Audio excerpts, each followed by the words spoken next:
एक कटोरी रोटी, थाली भरकर सब्जियां। आरव मुंबई शहर में रहने वाला एक इंजीनियर लड़का था जो महाजन परिवार का इकलौता बेटा था। उसके परिवार में उसकी माँ सुनीता महाजन, पिता आलोक महाजन और दो बहनें किंजल और नितिका महाजन थी। एक रोज गांव से मनोहर के यहाँ से शादी का कार्ड आया। उसकी बेटी शन्नू की शादी है।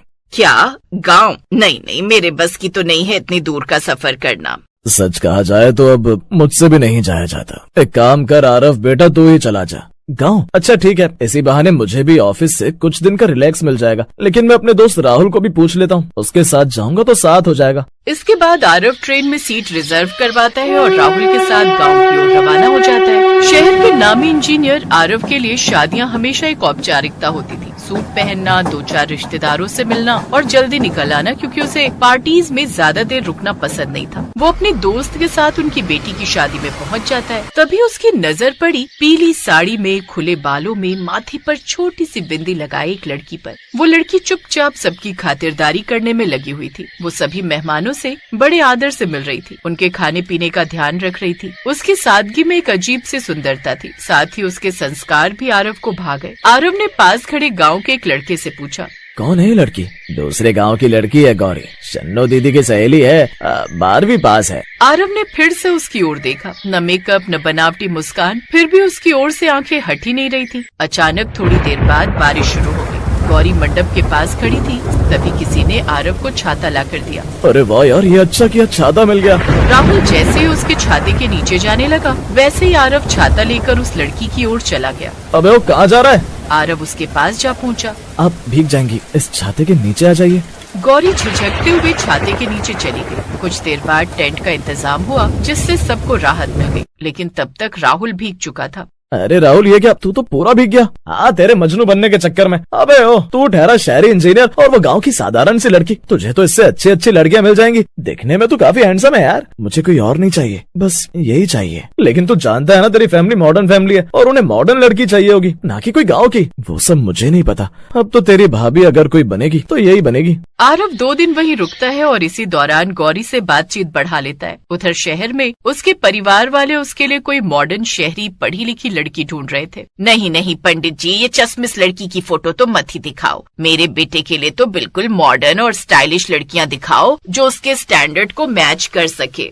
सुनीता जी, आपको बहुरानी लानी है या कोई शोपीस? आप चुप रहिए जी, मेरा बेटा है, अपने हिसाब से लड़की चुनूंगी। इधर सुनीता आरव के लिए लड़कियां देख रही थी, लेकिन उधर आरव गौरी को पसंद करके आ जाता है और घर आकर अपने परिवार वालों को भी गौरी से शादी करने के लिए मना लेता है और अपने बेटे की पसंद के आगे उनको झुकना ही पड़ता है। और वो गाँव जाकर अपने बेटे का रिश्ता गौरी के साथ पक्का कर देती है और कुछ दिन बाद गौरी दुल्हन बनकर शहर आ जाती है। शादी के बाद वो अपने शहर में आती है, जिसके बाद वो आरव के साथ कुछ दिन के लिए गोवा घूमने चली जाती है। घर आकर वो सबको अपनी फोटो दिखाती है। अरे ये क्या भाभी, आप तो गोवा में भी साड़ी पहनकर ही घूम रही थी। सीरियसली, आपको भी ना फैशन की ना बिल्कुल भी सेंस नहीं है भाभी। भला गोवा में जाकर साड़ी कौन पहनता है? लेकिन साड़ी तो हमारा भारतीय परिधान है और मुझे नहीं लगता कि इसमें कोई बुराई है। अगर मैंने वहाँ ये कपड़े पहन भी लिए, हम कहीं भी जाएं, लेकिन हमें अपनी संस्कृति नहीं भूलनी चाहिए। ओह गॉड भाभी, आपने ये सब लेक्चर हमारे सामने मत दिया करो यार।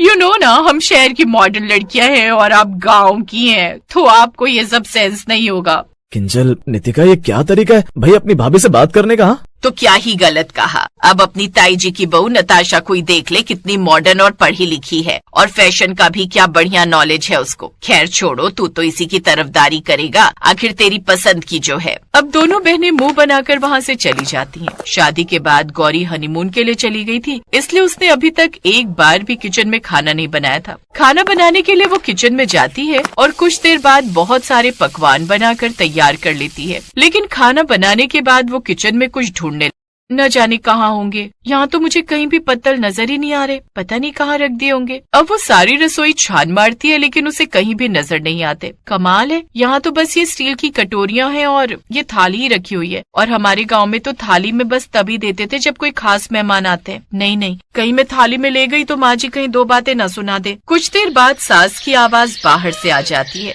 अरे बहू, खाना बना रही है या बीरबल की खिचड़ी जो अभी तक नहीं बना तेरा खाना? जी माँ जी, जी बस तैयार है, जी बस अभी लाई। गौरी को एक जुगाड़ सूझता है। अब वो रोटी को तोड़कर कटोरियों में डाल देती है, साथ ही थालियों में अलग अलग सब्जियां डाल देती है, जिसमें एक में मटर पनीर, एक में आलू गोभी, एक में छोले डाल देती है और कुछ देर में उनके सामने परोस देती है। 3 थालियों में 3 अलग अलग सब्जियां और कटोरियों में रोटी देख सभी एक दूसरे का मुंह देखने लगते हैं।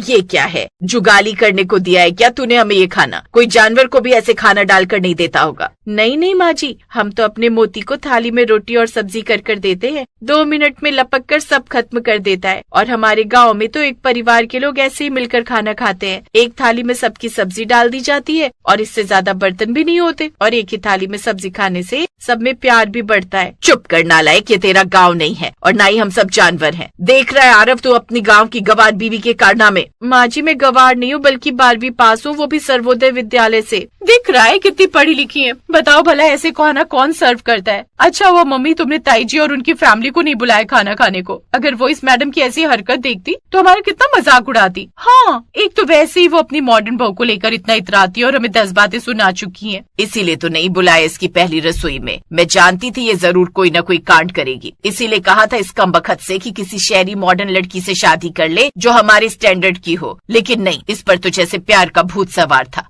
अरे बस भी करो, बहू बेचारी शहर में नहीं आई है, धीरे धीरे यहाँ के तौर तरीके सीख जाएगी। अब वो सब बिना खाए ही वहाँ से उठ जाते हैं। गौरी को ये सब देखकर बड़ा बुरा लगता है। फिर आरव उसे सारी बात बताता है। गौरी माँ की बातों का बुरा मत मानना, शहरों में सब्जी कटोरियों में परोसी जाती है और रोटी थाली में। आगे से ध्यान रखना। अच्छा मैं चलता हूँ, ऑफिस के लिए लेट हो रहा है। आरव ऑफिस के लिए चला जाता है और सुनीता भी अपने पति के साथ एक रिश्तेदार को हॉस्पिटल देखने चली जाती है और किंजल और नितिका भी अपने कॉलेज चली जाती हैं। अब घर में अकेली गौरी ही बचती है। ओफो, सारा घर बिखरा पड़ा है। माँ जी के बेडरूम से लेकर ननद जी के कमरों का बड़ा ही बुरा हाल है। कोई बात नहीं, मैं भी तो यहाँ बैठकर बोर हो रही हूँ। अब गौरी सारे घर की अच्छे से बैठकर सफाई करती है और उसे इन सब में 4 घंटे लग जाते हैं। फिर जब उनके घर वाले आते हैं तो अपने घर को देखकर बड़े खुश होते हैं। सुनीता भी अपने घर का हाल देखकर खुश तो हो जाती है। नई बहू के आने से अब घर काफी साफ रहता था। ऐसे ही कुछ दिन बीत जाते हैं। एक रोज वो किसी पार्टी में जाते हैं जहाँ उनकी ताई सास भी अपनी मॉडर्न बहू को लेकर आई होती है, जिसने काफी मॉडर्न शॉर्ट ड्रेस पहनी हुई थी, जबकि गौरी वहाँ भी साड़ी पहनकर ही जाती है और सबके पाँव छूती है, जबकि मॉडर्न बहू किसी से ठीक से बात भी नहीं करती। सुनीता,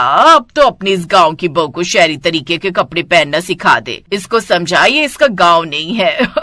मदर इन लॉ, अगर आपका टाइम पास हो गया तो जरा ये मेरी सैंडल पकड़ो, मुझे डीजे पर जाकर डांस करना है। बहू तो पिछले 10 दिन से रोज पार्टी में ही जा रही है। घर आए हुए तुझे 10 दिन हो गए। वो तेरी घर गृहस्थी, कम से कम उसे तो चलकर संभालना सीख। ए बुढ़े, मेरा दिमाग खराब मत कर, समझा? मैंने किसी का ओपिनियन नहीं मांगा है। ये मेरी लाइफ है और मेरी मर्जी, मैं इसे कैसे भी जीऊं। वो वहाँ से चली जाती।